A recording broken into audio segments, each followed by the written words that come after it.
धाकड़ खबर, बेखौफसमा बेबाक अंदाज। धाकड़ खबर में आपका स्वागत है। मैं आपके साथ हूं अकरम रईस खान। जैसा कि आप लोग देख ही रहे हैं कि रामदेव हटने को तैयार नहीं है और आईएमए भी दे धनाधन उनके खिलाफ लेटर लिख रहे हैं प्रधानमंत्री को, उनको नोटिस भेज रहे हैं, उनसे माफी मांगने की बात कर रहे हैं, उनके खिलाफ एक्शन लेने की बात कर रहे हैं। ये मामला लगता है दिनों दिन खिंचता ही जा रहा है। लेकिन हम जो आज बात करने जा रहे हैं वो जा रहे हैं 1000 करोड़ के मानहानि नोटिस को लेकर। उत्तराखंड आईएमए के जो सेक्रेटरी हैं डॉक्टर अजय कुमार, उनकी तरफ से ये नोटिस जारी किया गया है। वो हमारे साथ जूम के जरिए जुड़ रहे हैं, उनसे पूछेंगे कि सिर्फ 1000 करोड़ का ही क्यों जारी किया गया है। उन्होंने कहा कि उत्तराखंड के अंदर जो है 2000 के करीब डॉक्टर हैं और हर डॉक्टर की 50 लाख की जो है मानहानि मानी गई है। तो क्या सिर्फ उत्तराखंड के डॉक्टरों की ही मानहानि है कि पूरे देश के डॉक्टरों की मानहानि है? क्योंकि वैसे एलोपैथी देखा जाए तो पूरी दुनिया में है, तो क्या वहां के डॉक्टर भी मानहानि करेंगे? और क्या करना जरूरी है? क्या इससे रामदेव जो चाह रहे हैं वो ही नहीं हो रहा है? उनकी टीआरपी तो बनी रही है, अपना उनका प्रचार तो हो ही रहा है। तो ये सारे सवाल रहेंगे। बहुत शुक्रिया डॉक्टर साहब वक्त देने के लिए। मैं ये कहना चाहूंगा कि ये हमने जो ये कायदे से जो लीगल नोटिस दिया था, ये उत्तराखंड चैप्टर ने दिया था। और चैप्टर भी दे सकते हैं अपने विवेक से अगर वो चाहें तो। उत्तराखंड चैप्टर सिर्फ उत्तराखंड के अंदर की चीज आपके इंटरेस्ट को देखने के लिए बना हुआ है। हेडक्वार्टर जो होता है पूरे नेशनल आईएमए होता है। नेशनल आईएमए अपना काम कर रहा है। उन्होंने कल प्रधानमंत्री जी को भी एक चिट्ठी लिखी है और इन पे देशद्रोह का मुकदमा करने की बात की है, क्योंकि ये दिन ब दिन ये सोच रहे हैं कि इनसे इन्हें माइलेज मिल रही है, बट ऐसा नहीं है। अगर आप सोशल मीडिया में आज देखो तो रामदेव के बहुत भद पीट रहे हैं लोग, सिर्फ डॉक्टर ही नहीं, और जो पब्लिक है वो भी भद पीट रही है इसकी। मीडिया भी इसके खिलाफ है, सब कोई इसके खिलाफ है।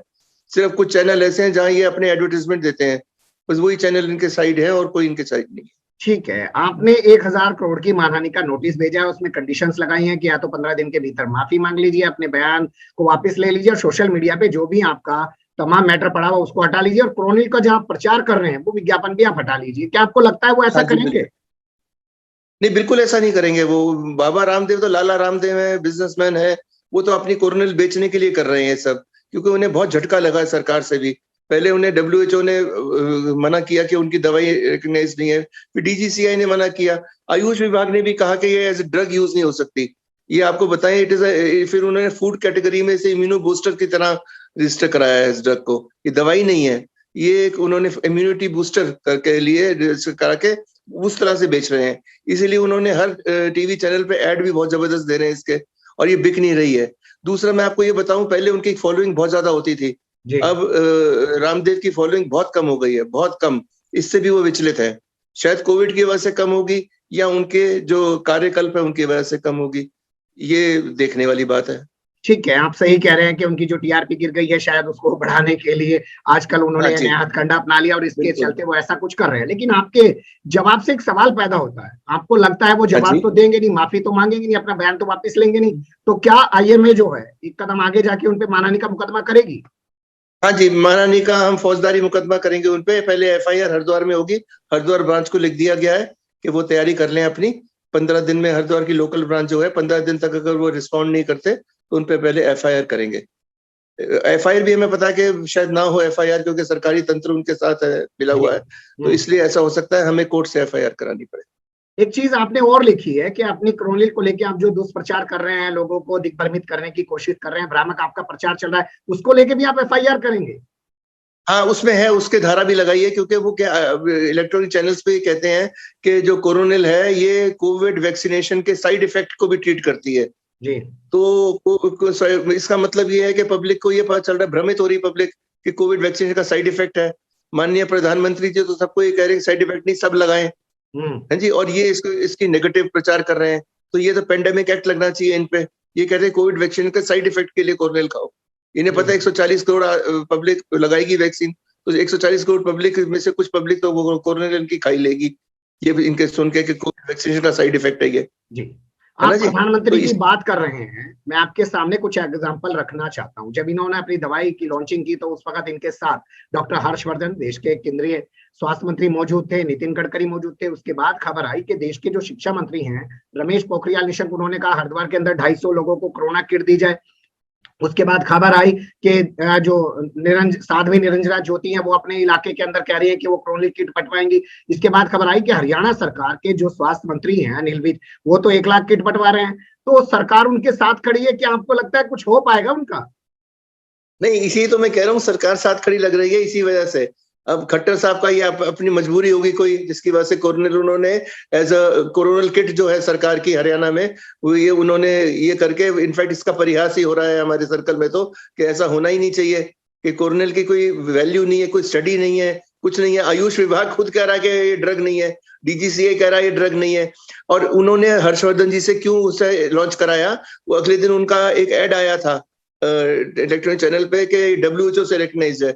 उन्होंने सोचा हर्षवर्धन जी चेयरमैन है WHO के आजकल, तो वो जब चेयरमैन ही कर रहा है तो मैं WHO कह देता हूँ। बट उन्हें ये नहीं पता कि WHO का एक अलग विंग है जो ड्रग्स को की स्टडीज को देखता है। उस विंग ने अगले दिन ही नकार दिया था इसको, वो चेयरमैन के अधीन नहीं होता, वो उसे नकार दिया था कि ये ड्रग जो है हमने कोई इससे मान्यता नहीं दी है। उसके बाद DGCA ने भी नकार दिया जब WHO ने नकारा, तो इन्हें झटका लगा उससे बहुत ज्यादा। एलोपैथी को स्टूपिड पैथी बताकर, डॉक्टरों पे सवाल उठाकर और ये कहकर कि जितने लोग ऑक्सीजन के बगैर बाहर मर गए, फिर अस्पताल में जाके ऑक्सीजन लगने के बाद भी मर गए, इस बयान को उन्होंने डॉक्टर हर्षवर्धन के लेटर के बाद वापस ले लिया और खेद व्यक्त किया। लेकिन फिर से वो अटैकिंग मोड में आ गए और उन्होंने लंबा चौड़ा 25 सवालों के साथ एक पत्र लिख दिया। आपको क्या लगता है, क्या ये क्रोनोलॉजी है, सिस्टमैटिकली ढंग से वो कर रहे हैं, बहुत प्लान वे में कर रहे हैं, और उनको वाकई में कोई सत्ता का संरक्षण हासिल है? देखिए, वो प्लान्ड वे में नहीं कर रहे, वो प्लान्ड वे में कर रहे, उसको उनमें इतनी सोचने की शक्ति नहीं है लगती मुझे, कि एक बार उन्होंने करके बैक ट्रैक किया, वहीं पर मामला खत्म हो सकता था। अगर वो अगले दिन डॉक्टर्स की जो शहादत हुई है उस पे मजाक ना बनाते, उन्होंने परिहास किया, उसका मजाक करा, उससे कितना परिजन हर्ट हुए होंगे।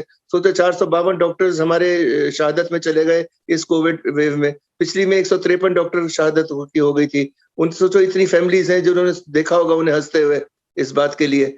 तो ये गलत था उनकी तरफ से। मैं एक्सपेक्ट नहीं करता था कि एक आदमी जो स्वामी बन गया है, जिसने सारी अपनी एक्टिव फैमिली लाइफ को त्याग कर स्वामी बना है, वो ऐसा भी आदमी हो सकेगा। इसलिए मैं पर्पसफुली ने स्वामी ना बाबा मैं कुछ नहीं मानता, मैं सिर्फ श्री रामदेव उन्हें एड्रेस करता हूँ। नोटिस में भी मैंने श्री रामदेव एड्रेस किया उनको। ठीक है, श्री रामदेव ही आपने एड्रेस किया है, बाबा नहीं लिखा है, योगी नहीं लिखा है, और उसी नोटिस के आधार पे आप लोग कह रहे हैं कि आगे मुकदमे की प्रक्रिया भी चलाई जाएगी। एक चीज आपने अभी छेड़ी के बाबा हैं, योगी हैं, इस पे सवाल उठा रहे हैं, उनके एक सहयोगी हैं बालकृष्ण, वो कह रहे हैं कि एलोपैथी को बढ़ावा देना यानी कि ईसाई बन जाना है। नहीं, वो अरे नहीं, वो गलत कर रहे। देखिए, ऐसा होता है ना कि उन्होंने हमारे जो नेशनल प्रेसिडेंट है वो जयलाल, ऑस्टिन जयलाल, वो कैसे क्रिश्चियन है, तो अगर वो पेशेंट्स को कहते हैं भी क्राइस्ट तुम्हें ठीक करेगा, तो क्रिश्चियन है वो कहेगा ही मैं हिंदू हूं, मैं कहूंगा भगवान ठीक करेगा। मुसलमान जो होंगे वो कहेंगे कि अल्लाह ठीक करेगा। ऐसे ये तो एक डायलेक्ट है जो हम बोलेंगे। पेशेंट कहता है डॉक्टर साहब ठीक हो जाऊंगा, भगवान तुम्हें ठीक करेगा, मैं कहता हूँ। कोई मुस्लिम होगा कहेगा अल्लाह ठीक करेगा, वो क्राइस्ट ही कहेगा ना, वो क्या कहेगा, वो भगवान तो नहीं कहेगा, उसके मुंह में बचपन से वही चढ़ा हुआ है ना जी। वो क्लिपिंग दिखा रहे हैं लोगों को ऐसे करके, ये तो गलत है। ये तो एक्चुअली संविधान पे अटैक कर रहे हैं सीधा। ये नहीं, ऐसे कोई कन्वर्जन नहीं हो रही, कुछ नहीं हो रहा, गलत है सब ये। कुछ नहीं क्या आपको लगता है आपके IMA के प्रेसिडेंट के उस बयान को लेके ही ये लोग बात कर रहे हैं, या अंग्रेजी दवाई पे, अंग्रेजी इलाज पे हम लोग अगर जाएं और बात करें तो ऐसा लगता है कि अंग्रेजों का बनाया हुआ सिस्टम है, और अंग्रेजों का बनाया हुआ सिस्टम है तो ईसाइयों का बनाया हुआ सिस्टम है। अगर उसको बढ़ा रहे हैं और आयुर्वेद को बढ़ावा नहीं दे रहे हैं, तो हिंदू पद्धति जो है, जो आयुर्वेद है, उसको घटा रहे हैं, यानी कि ये ईसाई बनाने की कोशिश की जा रही है। नहीं, हमारा कोई आयुर्वेद और एलोपैथ का कुछ नहीं, वो तो स्वामी रामदेव का बनाया हुआ है। ये हमारा तो रामदेव से झगड़ा है। रामदेव ने उसको अपने आप तरीके से बाहर होकर आयुर्वेद और कर दिया है। ऐसा नहीं है, आयुर्वेद को तो बहुत बढ़िया मानते, सबसे पुरानी पत्ती वही है, बट एलोपैथिक पद्धति भी अंग्रेजी पत्ती नहीं है।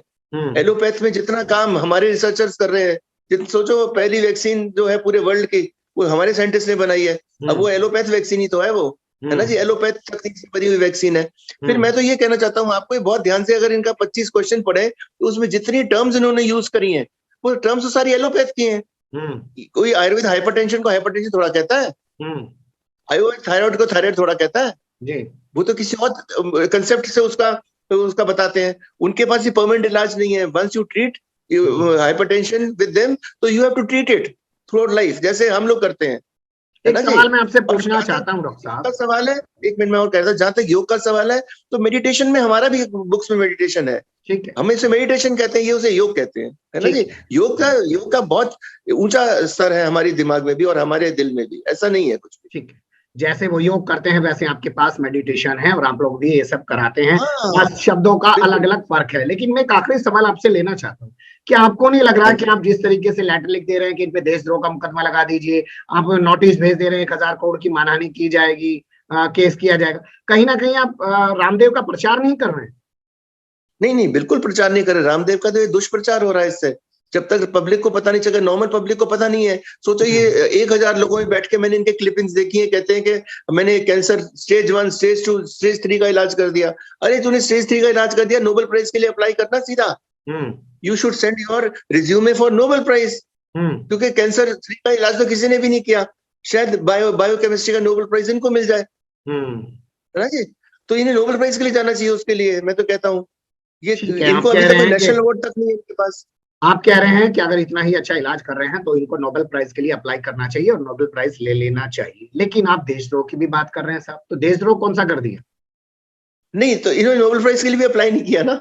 मैं तो कह रहा हूँ अगर ये इतना अच्छा काम कर रहे हैं, अगर की बात है तो ये कर दें। मैं देशद्रोह की बात कर रहा हूँ। देशद्रोह इसलिए है कि इन्होंने कहा कि कोविड वैक्सीनेशन के डबल डोज के बाद हम्म, 1,000 डॉक्टर तो वैसे ही मर गए। हम्म, सोचो, इन्होंने मतलब ये बताया लोगों को कोविड वैक्सीन से लो ही मत। ये चाहते हैं कोरोना से लोग मरे और लोग एलोपैथ से अलग हों और फिर लोग इन पे आए। ये कोरोनिल से ठीक करेंगे सोच रहे हैं। एक्चुअली क्या है, मैं आपको बताता हूँ, ये जो जितनी पत्तियां हैं ये क्यों थोड़ा सर्वाइव कर रही हैं, इसे सर्वाइव कर रही हैं, इसमें 2 चीजें हैं। एलोपैथ पे अकाउंटेबिलिटी होती है, ठीक है, एलोपैथिक डॉक्टर अकाउंटेबिलिटी है। इनकी रामदेव की क्या अकाउंटेबिलिटी है? दवाई दी, ठीक हुआ तो ठीक हुआ, नहीं हुआ तो कोई बात नहीं, हम्म, है ना जी। हमारी अकाउंटेबिलिटी होती है। तो हम्म, इससे अकाउंटेबल आदमी को ज्यादा नुकसान होता है, उस पत्ती को, इसकी हम्म, अकाउंटेबिलिटी होती है। इनकी कोई अकाउंटेबिलिटी नहीं है सोसाइटी की तरफ। अगर ये तो चाहते हैं कि कोविड जबरदस्त फैले, इन्हें अपनी कॉर्नल बेचनी है। लाला रामदेव है, इसलिए तो कह रहा हूँ बिजनेसमैन है, उसे अपनी कॉर्नल बेचनी है, इसलिए वो हर हथकंडे अपना रहा है। उसने आयुर्वेद को कितनी तरीके से हमारे खिलाफ खड़ा कर दिया, जबकि आयुर्वेद और हम दोनों अब 4 दिन पहले तक इलाज कर रहे थे कोविड का, वो भी कर रहे थे, ऐसा नहीं है। उनके आयुर्वेदाचार्य भी की भी शहादत हुई होगी, मैं ये नहीं कह रहा उनकी नहीं होगी, इलाज के दौरान उनकी भी हुई होगी, उनकी पत्ती ठीक है। बट ये जो बातें करते हैं, ये बातें सारी ऑब्जेक्शनेबल हैं। ये जो 25 क्वेश्चन हमसे पूछते हैं, जो मैं तो इनसे कह रहा हूं, मैं आपके माध्यम से भी कहता हूं कि मैं इनसे 4 क्वेश्चन पूछूंगा, ये मेरे से 25 पूछे, लेकिन सबसे पहले ये अपनी क्वालिफिकेशन बताएं। मैंने जिस दिन हर्षवर्धन जी की चिट्ठी आई थी, उस एक दिन पहले एक चिट्ठी लिखी थी मैंने इन्हें कि आप अपनी मुझे क्वालिफिकेशन बताओ क्या है, और उसकी भी बताओ, बालकृष्ण की भी, दोनों अपनी क्वालिफिकेशन मुझे बताएं। इनका कोई जवाब नहीं आया, और मैंने उसे लिखा था ईमेल से जल्दी जल्दी, फिर मैंने एक रिमाइंडर दिया, रिमाइंडर में रजिस्टर्ड पोस्ट से दिया, वो भी कोई जवाब नहीं है उसका भी अभी तक। अब मैंने आईएमए के अपने प्रेसिडेंट को कहा कि चिट्ठी वो आज के मेरे ख्याल से वो लिखेंगे कि इसकी आप अपनी क्वालिफिकेशन बताओ, ताकि हम और आप 25 क्वेश्चंस के लिए आमने सामने बैठ सके। उससे मैंने इनसे सिर्फ 4 क्वेश्चन पूछने हैं, वो 4 क्वेश्चन पूछूंगा, एक टेक्निकल होगा, 3 इनके लिए पर्सनल क्वेश्चन होंगे। ये मुझे चारों का जवाब दे दें, हम सेटिस्फाइड है। ये किसी का जवाब नहीं दे पाएंगे, ये मुझे पता है। चलिए, बहुत शुक्रिया, आपने वक्त दिया, लेकिन लग यही रहा है ऐसा आपके आईएमए और जो रामदेव के बीच जो तलवार खींची हुई है, ये रामदेव ने खींच रखी है और अपने आप को गालियां रामदेव ने खींची है, हमने नहीं चाहते खींची हैं, है। तो वो रुकने का नाम नहीं लेने वाली है आसपास। फिर आपसे जुड़ेंगे डॉक्टर साहब, बहुत शुक्रिया, धन्यवाद।